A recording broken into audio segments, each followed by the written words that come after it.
आज डिस्कस करें question number 7। इससे पहले तो ध्यान दिया मैंने इसमें, और ये थोड़ा सा मैंने कहा था कल भी आपसे, कल के लेक्चर में, कि 6 क्वेश्चन ये पहले वाले 2 नंबर में आते हैं और 6 क्वेश्चन के बाद वाले लगभग थोड़ा सा स्टैंडर्ड बनते हैं, तो वो 3 नंबर में आते हैं, जहाँ पर एलिवेशन इंक्लिनेशन 2 बार बनता है। ठीक है, मतलब एक डिप्रेशन हो सकता है, एक एलिवेशन हो सकता है, दोनों एलिवेशन हो सकते हैं, दोनों डिप्रेशन हो सकते हैं, या दोनों जो इंक्लिनेशन हो रहे हैं वो न तो एलिवेशन बोलेगा न डिप्रेशन बोलेगा, क्वेश्चन में कुछ नहीं बोलेगा, लेकिन इंक्लिनेशन बोलेगा। तो आपको ढूंढना पड़ेगा कि वो एलिवेशन है या डिप्रेशन है, या दोनों डिप्रेशन है दोनों एलिवेशन है। इसकी जो थ्योरी है उसके अकॉर्डिंग क्वेश्चन नंबर 7 इंपोर्टेंट मतलब आप देखिए क्वेश्चन को। From a point on the ground the angles of elevation of the bottom and the top of transmission tower fixed at the top of 20-meter high building are 45 degree and 60 degree respectively. Find the height of tower. Simple है, ये बोल रहा बच्चों एक building है, ध्यान से मुझे इसकी थ्योरी देखो क्या कहा क्वेश्चन में। From a point on the ground, ठीक है, ये मेरे बच्चों ग्राउंड है, ग्राउंड में एक पॉइंट है, ये पॉइंट मैंने कह दिया ए, कह दिया इसको A is a point on ground. यहां से देखने पर from a point on a ground, ठीक है, the angles of elevation, angles मतलब एक से ज्यादा, ये बोल रहा है एंगल्स ऑफ एलिवेशन, समझ लीजिए एक से ज्यादा होंगे। Angles of elevation of the bottom and top of transmission tower, bottom and top of transmission tower fixed at the top of 20-meter high building। देखिए ये जो एलिवेशन है वो किसके है, bottom and top of tower. आप समझिए बेटा बात को, एक पॉइंट से एलिवेशन 2 एंगल है, एक बॉटम का एक टॉप का। किसके बॉटम का और किसके टॉप का, तो टावर के बॉटम का और टावर के ही टॉप का एंगल ऑफ एलिवेशन दिए गए हैं, जो fixed at 20 metre high building. ये जो टावर है, ये टावर किस में फिक्स है, ये बिल्डिंग में फिक्स है, 20 मीटर ऊंची बिल्डिंग में फिक्स है। कौन, एक टावर, वो समझिए आप ध्यान से मेरे बच्चों। मैंने क्या किया, ये एक बिल्डिंग है और बिल्डिंग कहाँ खड़ी होती है, ग्राउंड पे। VC is a building, VC is a building, देखिए, और इस पर एक टावर लगा हुआ, इस पर टावर लगा हुआ, इसके ऊपर ट्रांसमिशन टावर। तो समझ लीजिए ये सीडी टावर है। देखो ये आपका बिल्डिंग है, बिल्डिंग पे ये टावर है, जैसा इसने क्वेश्चन में बोला है। अब जो कह रहा है from a point on the ground the angles of elevation of bottom and top of transmission tower fixed at the top of 20 metre high building. ये जो टावर है वो बिल्डिंग के टॉप पर फिक्स है बच्चों। बिल्डिंग का फिक्स टावर क्या है, सॉरी बिल्डिंग का टॉप क्या है, सी, और उस पर कौन फिक्स है, टावर। ये जो सीढ़ी है ना, सीढ़ी अपने आप में टावर है। तो क्या टावर के बॉटम को देखने पर, टावर के टॉप को देखने पर एंगल ऑफ एलिवेशन 45 डिग्री और 60 डिग्री है। यहाँ से बॉटम को देखा, यहाँ से बॉटम को देखा तो एलिवेशन कितना हो रहा है, 45 डिग्री, और यहीं से जब वो टॉप को देख रहा है बच्चों, जब वो टॉप को देख रहा है तो एंगल ऑफ एलिवेशन कितना हो रहा है, 60 डिग्री। क्वेश्चन ये है हमारा।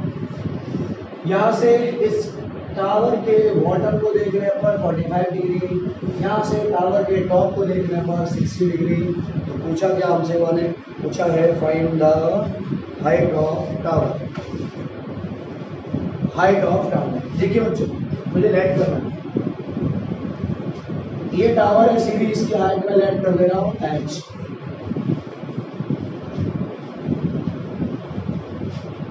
let VC be a building of 20 meter height, या let VC be a 20 meter high building। ऐसे थोड़ी सी लैंग्वेज ठीक से समझ में आएगी। इसकी हाइट 20 मीटर, ठीक है बच्चों, अब समझिए। And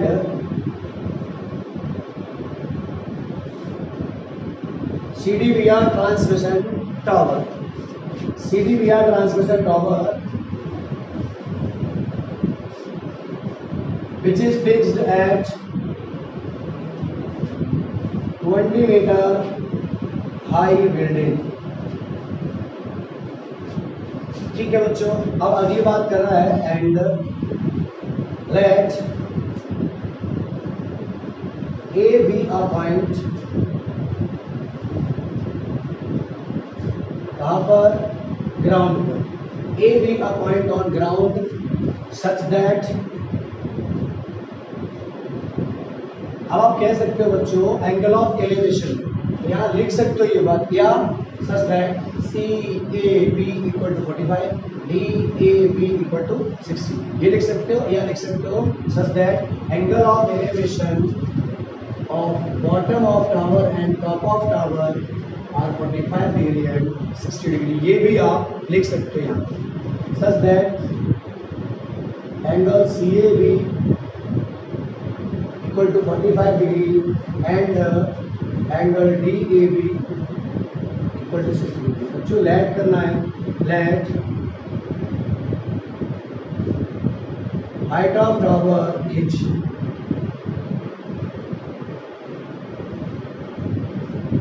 metre. अब समझो इसको ध्यान से, हमारे पास दो राइट एंगल ट्रायंगल, एक CAB और एक DA। अब देखो पहले किसमें लाएंगे, CAB, पहले लाएंगे CAB, यहाँ क्या हो रहा है, CAB में बच्चों को 45 डिग्री है, 45 के लिए ये परपेंडिकुलर है। अब इन्वॉल्व क्या करना है, वो साइड इन्वॉल्व करिए। देखो यहाँ पे एक साइड दी और ये नहीं दिया, ये नहीं दिया, मैंने आपसे कहा एक दी होगी तो एक फाइंड करनी होगी।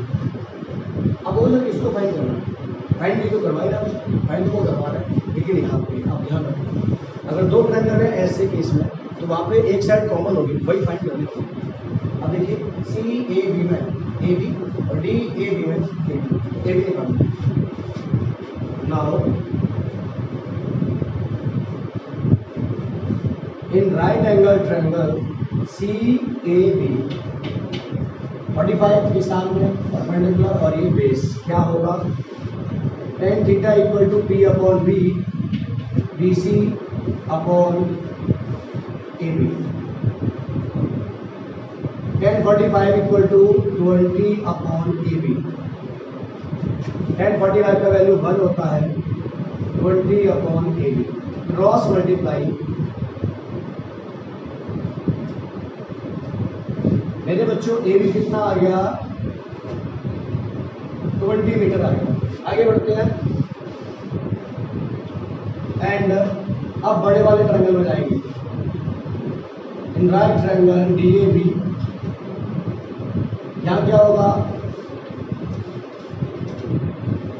ये 60 है, इसके सामने ये perpendicular, tan theta equal to P upon B equal to AB upon DB upon AB। tan AB और DB कितना बचा, AB कितना है 20, DB देखो आप 20 प्लस H, tan 60 का value √3, 20 plus H upon 20, cross multiply.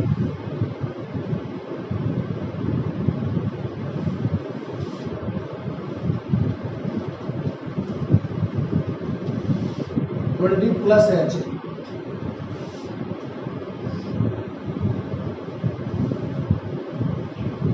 20 common लिया, √3 minus 1 metre.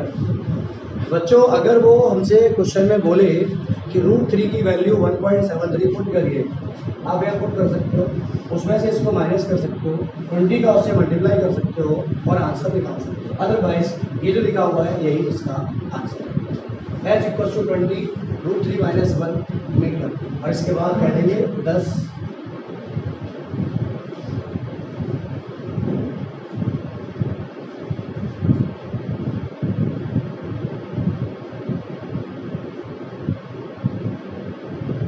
Answer.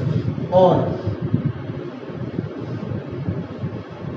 if √3 equal to 1.732, therefore h equals to 21.732 minus 1। 21 से कैंसिल हो गया 0.732। मेरे बच्चों इसका इससे मल्टीप्लाई करोगे अगर आप तो कितना हो जाएगा, ये आपका ये हो जाएगा आपका, एक जीरो रख दिया हमने, देखो ये हुआ 4,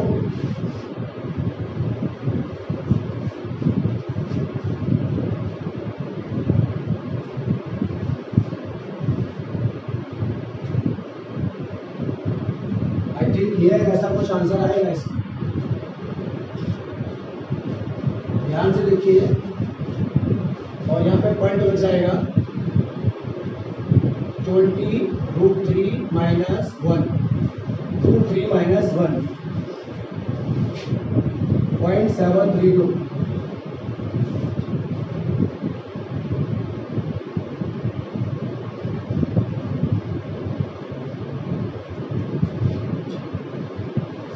चलिए आगे ज़्यादा हो गया,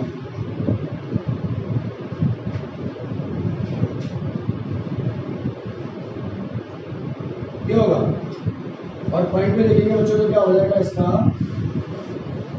1 2 3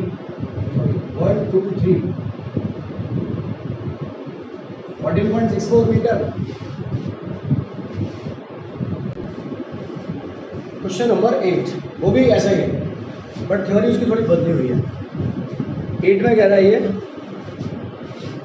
अ स्टैचू 1.6 मीटर टॉल। देखिए a statue 1.6 metre tall stands on the top of pedestal.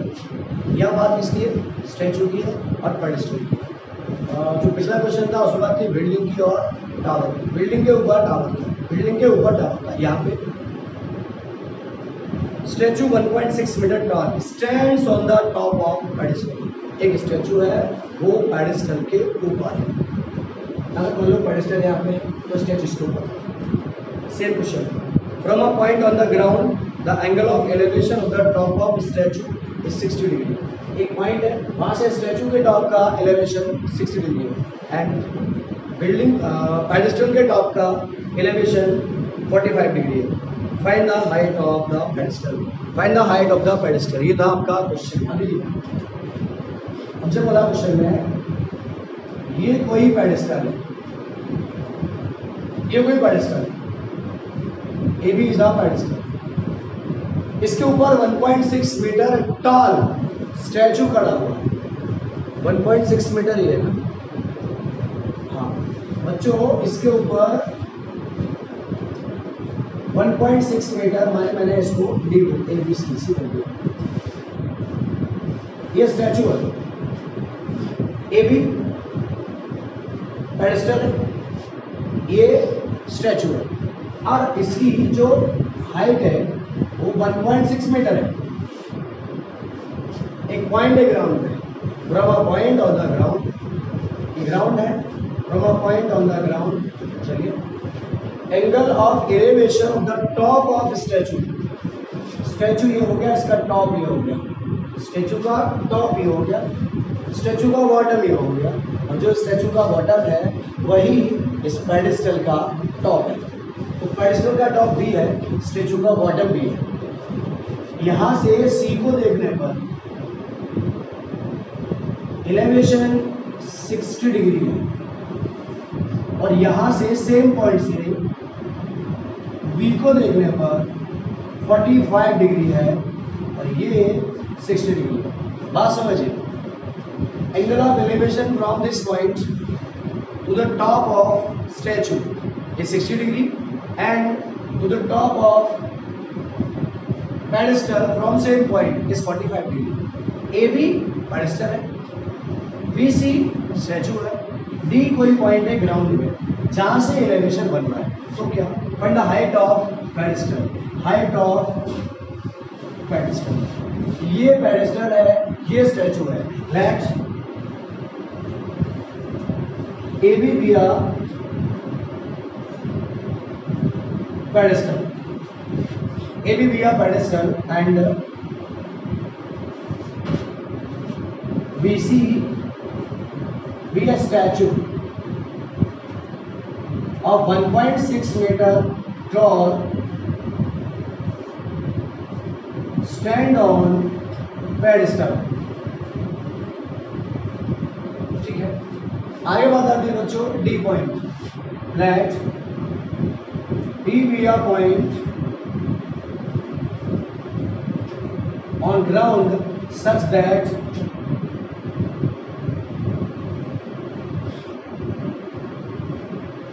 BDA 45 degree and CDA 60 degree, angle CDA 60 degree. Let किया बच्चों,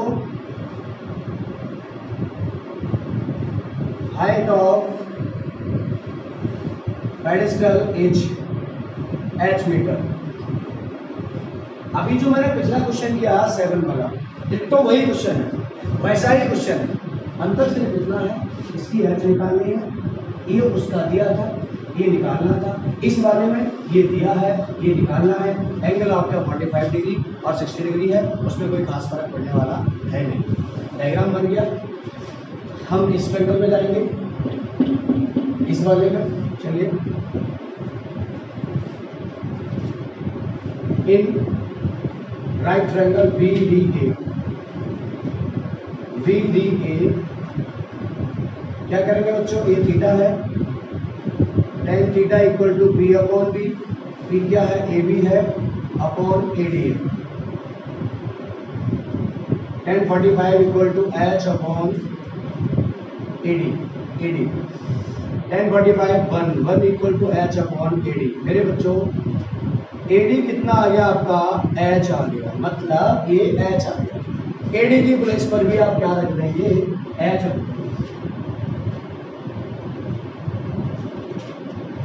एंड अब हमें कहाँ जाना है, CDA में जाना है, CDA में जाना है। इन ट्रायंगल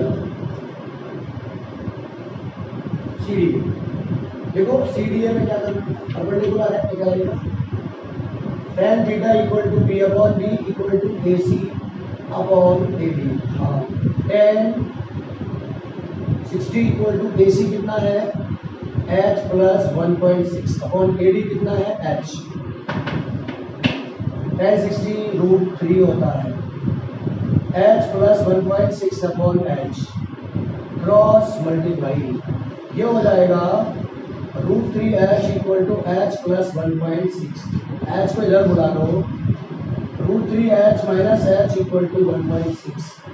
बच्चों H कॉमन ले लो, √3 minus 1 equal to 1.6, H equal to 1.6 upon √3 minus 1 और रेज द राइजिंग, ये हो जाएगा 1.6 √3 प्लस 1 अपॉन 3 माइनस 1। पता है क्यों, a minus B, a plus B, a square minus B square, तो ये हो जाएगा 1.6 √3 plus 1 upon 2, H equals to 0.8 √3 plus 1 metre. कैसे भाई, √3 का वैल्यू पुट करना है अगर आपको, तो आप 1.73 रखेंगे, 1.78 को प्लस 1 ऐड करेंगे, 0.8 का मल्टीप्लाई करेंगे और उसका आंसर लिखेंगे। उसके बाद लिखेंगे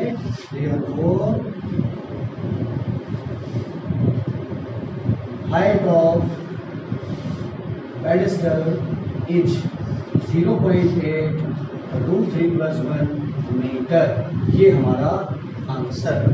और इन दोनों क्वेश्चन में से एक क्वेश्चन इंपॉर्टेंट बनता है, ध्यान रखना, 2-3 बार इनको करना, हर जा रहा हूँ 2-3 बार करना और समझ में आ जाएगा। बच्चों क्वेश्चन नंबर 9, ये पूरी एक्सरसाइज का अब तक जो कराया मैंने 1 से लेकर 9 तक, 3 जो टूट जाता है सेकेंड क्वेश्चन, उसके वो और ये 9, ये सबसे ज़्यादा इंपॉर्टेंट है। खासकर टीचर्स का दिमाग ये जाता है ना एग्जाम में रखने के लिए क्वेश्चन को। या क्वेश्चन में एक ये 9 वाला और एक 10 वाला, दोनों ही 9 10 दोनों क्वेश्चन बहुत इंपॉर्टेंट है। The angle of elevation of the top of building from the foot of tower is 30 degree and elevation of top of tower from the foot of building is 60 degree. If the tower is 50 metre high find the height of building. देखो generally tower की height building से ज़्यादा होती है ना, तो ये जो कह रहा है उसको समझ लें। Angle of elevation of the top of building from the foot of tower is 30 degree. Top of building, ए ध्यान से रखो, top of building from foot of tower, cross करना, top of building from foot of tower and top of tower from foot of building. पहले क्या बोल रहा है, टॉप ऑफ बिल्डिंग। बच्चों ये मेरे पास कोई एक बिल्डिंग है, ये भी बिल्डिंग है, ये इसका फुट हो गया और ये बिल्डिंग का टॉप हो गया। इसी के साइड में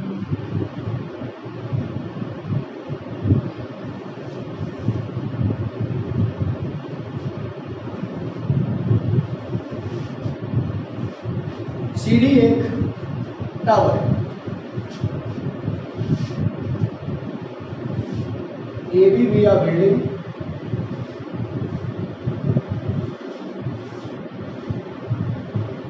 एंड अब आगे की बात, angle of elevation of the top of building from foot of tower. Top of building ध्यान देना बच्चों, angle of elevation of the top of building, building का टॉप बी है, कहाँ से, फ्रॉम फुट ऑफ टावर। ये टावर है, tower का फुट क्या है, सी, बिल्डिंग का टॉप क्या है, बी। कह रहा है angle of elevation of the top of building from foot of tower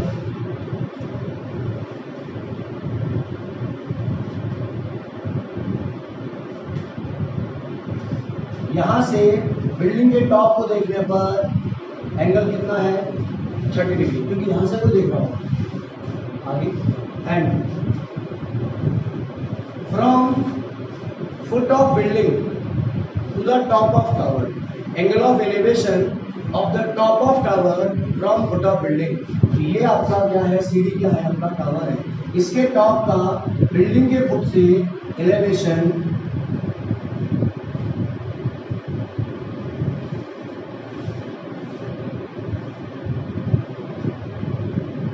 ये कितना है, 60 डिग्री। ये question,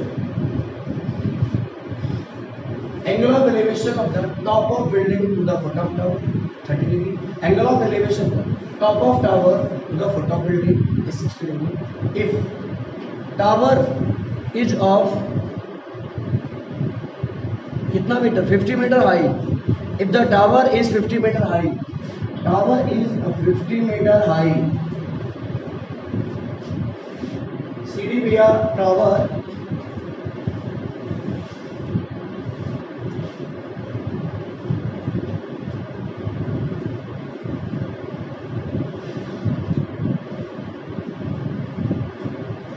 CD equals to 50 metre, CD equals to 50 metre. ये अब क्या पूछ रहा है, ये पूछ रहा है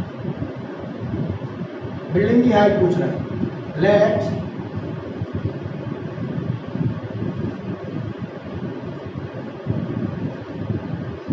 एच, बच्चों एकदम सरल, आप इसे कर सकते हो, कैसे कर सकते हो,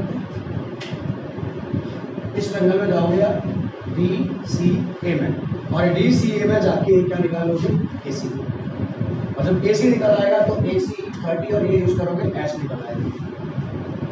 DCA में AC कैसे आएगा, 50 और 60 के साथ। चलिए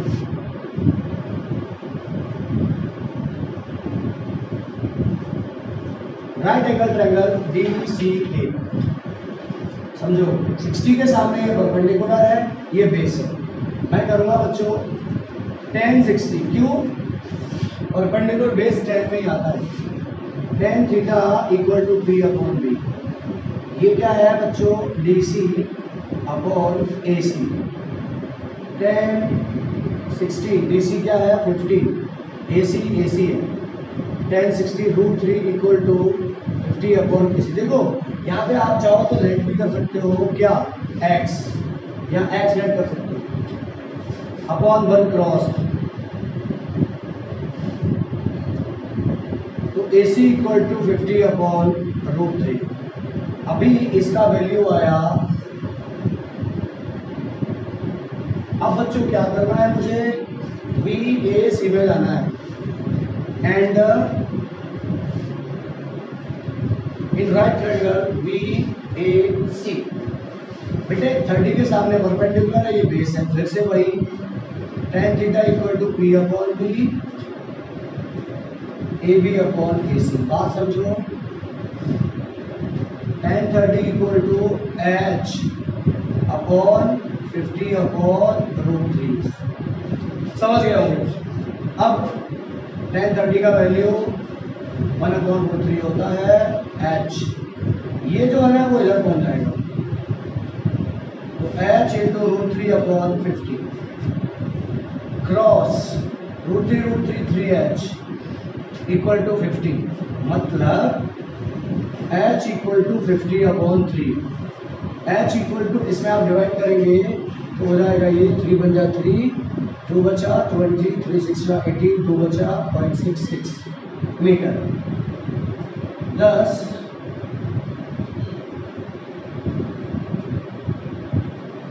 height of building is 16.67 metre. ये हमारा आंसर। एक ये क्वेश्चन और एक क्वेश्चन नंबर 10 बहुत ज़्यादा इंपॉर्टेंट है इस एक्सरसाइज में, मतलब 9.1 और एप्लीकेशन ऑफ ट्रिग्नोमेट्री। चलिए अब बात करेंगे क्वेश्चन नंबर 10। बच्चों क्वेश्चन नंबर 10 एकदम सबसे ज़्यादा इंपॉर्टेंट। इस पे मैंने लिख भी दिया, सिर्फ कह नहीं रहा हूँ मैं वेरी इंपॉर्टेंट। आप ये मत सोचना सर आप हर क्वेश्चन को तो बोलते हो वेरी इंपॉर्टेंट, हम लिखते तो नहीं है उस पर हर क्वेश्चन वेरी इंपॉर्टेंट, जो है उसको लिखते हैं। तो समझ लीजिए ये तो एकदम है। दो पोल्स हैं रोड के इधर उधर खड़े हुए हैं। क्वेश्चन कह रहा है two poles of equal heights are standing opposite each other on either side of the road, which is 80 meter wide. From a point between them on the road, the angles of elevation of the top of poles are 60 degree and 30 degree respectively. Find the height of the poles and the distance of the point from the poles. देखिए एक road है, road पर दो पोल खड़े हैं, दोनों की height आपस में इक्वल है। तो समझिए ये मेरे बच्चों पहला पोल और ये दूसरा पोल और दोनों की हाइट बराबर है।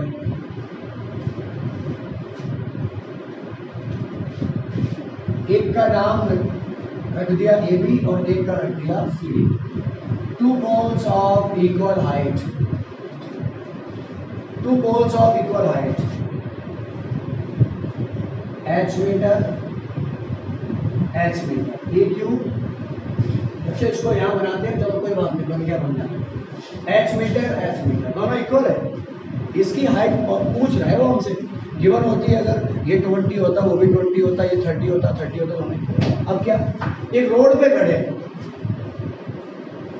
ये गया रोड आइदर साइड ऑन और इधर, मतलब एक साइड पे एक खड़ा है दूसरी तरफ दूसरा खड़ा है।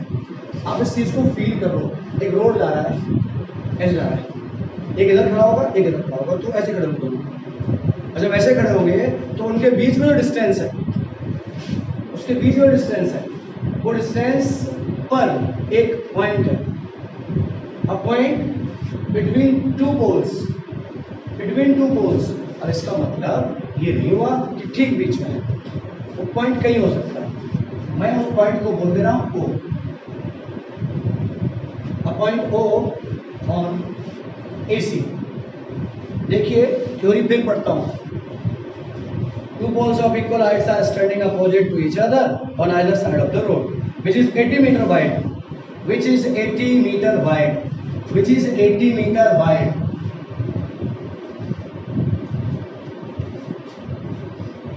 side of the road which is 80 meter wide. From a point between them on the road.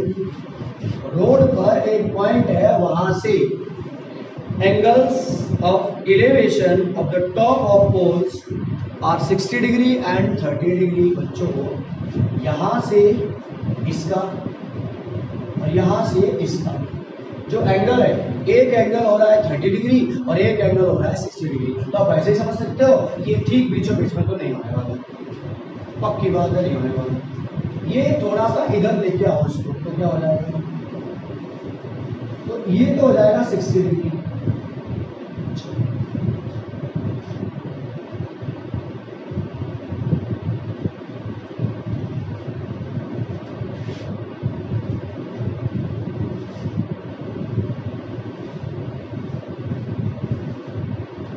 मेरे बच्चों एक एंगल 60 है तो दूसरा कितना है. अब हमारी मन तो होता नहीं, हमारी मर्जी इच्छा, हम 30 इसको बोले 60 इसको बोले, 30 जैसा 30 इसको बोले 60 इसको बोले, कोई फर्क नहीं पड़ता. पॉइंट बोल दिया हमने ये. एक पोल का टॉप डी, एक पोल का टॉप डी, इसके यहाँ से बी को देख रहे हैं 30, यहाँ से इसको देख रहे हैं 60 डिग्री. तो ये जो पॉइंट है वो इस पोल से कितने दूर है, मैं बोल दिया x दूर है, x मीटर. जब ये x मीटर दूर है तो अपने आप से ये कितना दूर है, 80 मीटर का. ये कितना दूर है, ये दूर है 60 माइनस x. कितना दूर है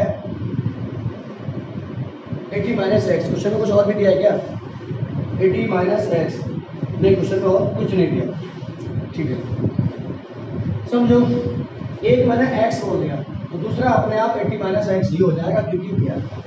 अब बच्चों यहाँ पे जो मैंने बना दिया फिगर बनते ही 50% क्वेश्चन सॉल्व हो जाता है. लेट किया मैंने यहाँ पे, let A B and C D are two poles of equal height. Equal height, इसकी हाइट को मैं कह देंगे h मीटर बाद में. ठीक है, एंड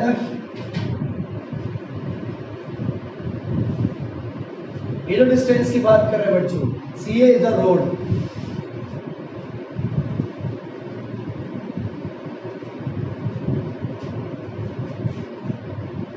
एटी मीटर वाइड, जो रोड है वो 80 मीटर चौड़ा है.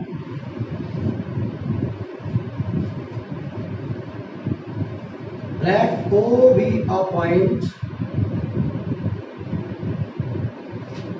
on road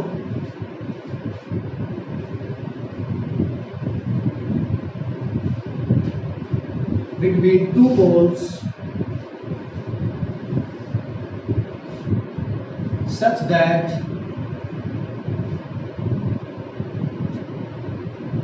angles of elevation are 60 degree and 30 degree.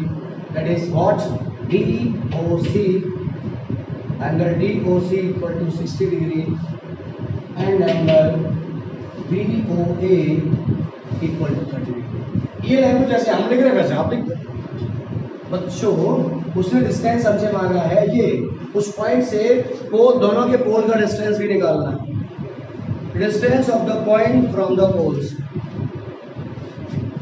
Late करेंगे height of pole equal to h metre, और डिस्टेंस की बच्चों बात है, and distance of point O from pole CD is x metre. OC is x metre. ठीक है, ये x metre हो गया. ये क्या हो जाएगा, अब संभालो इसको, and CA equal to 80 metre. CA में क्या है, CO plus OA equal to 80 metre. CO मतलब x प्लस OA पता नहीं है इक्वल टू 80. तो OA equal to 80 minus x, ये रखा है। अब इसके बाद क्या करना है, हमें बच्चों जाना है इनके दोनों ट्रायंगल में। ये निकल आया, ये निकल आया। आपका मन जहाँ जाना है वहाँ चलते हैं, इसमें जाते हैं। Triangle DCO, now in right triangle DCO, देखो 60 के सामने ये परपेंडिकुलर है, 60 के सामने परपेंडिकुलर और ये बेस है। फिर से वही बात, tan theta equal to P upon V। P क्या है हमारा CD और V क्या है CO। tan 60 equal to H upon X, इसका value √3, H upon X upon 1 cross H equal to √3x। Equation number first मेरे बच्चों, इससे मैंने निकाल लिया H इक्वल टू √3। अब बात किसकी करेंगे, एंड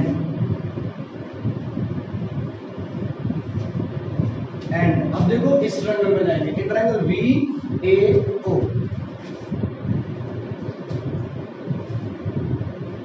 एक राइट ट्रायंगल VAO, 30 के सामने परपेंडिकुलर और ये base.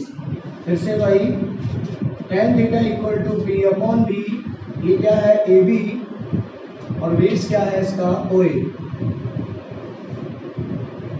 tan 30 equal to AB बोले तो H अपॉन OA बोले तो 80 माइनस एक्स। tan 30 का value 1/3 equal to H 80 minus X. मेरे बच्चों cross multiply √3h equal to 80 minus X. अब देखो यूजिंग फर्स्ट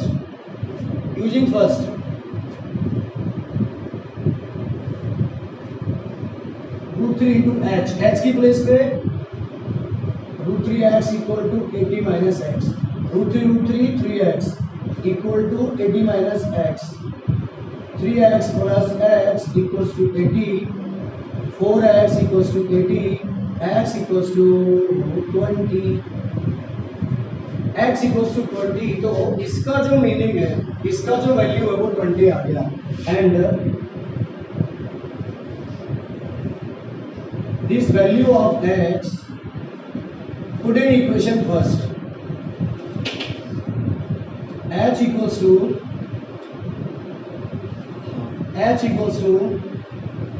√3 into 20, तो h equals to 20 √3 मीटर। अब उसने हमसे कहा इस पॉइंट की डिस्टेंस दोनों पोल से निकालिए। इस पोल से 20 मीटर है तो इस पोल से कितना हो जाएगी, 60 मीटर हो जाएगी। 10 या देयरफॉर या हेंस कुछ भी। हाइट ऑफ टू पोल्स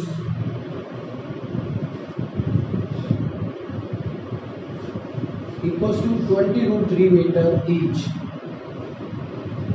इसका मतलब है हर एक पोल की हाइट 20 √3 है, इसकी भी 20 √3 मीटर है, इसकी भी 20 √3 मीटर।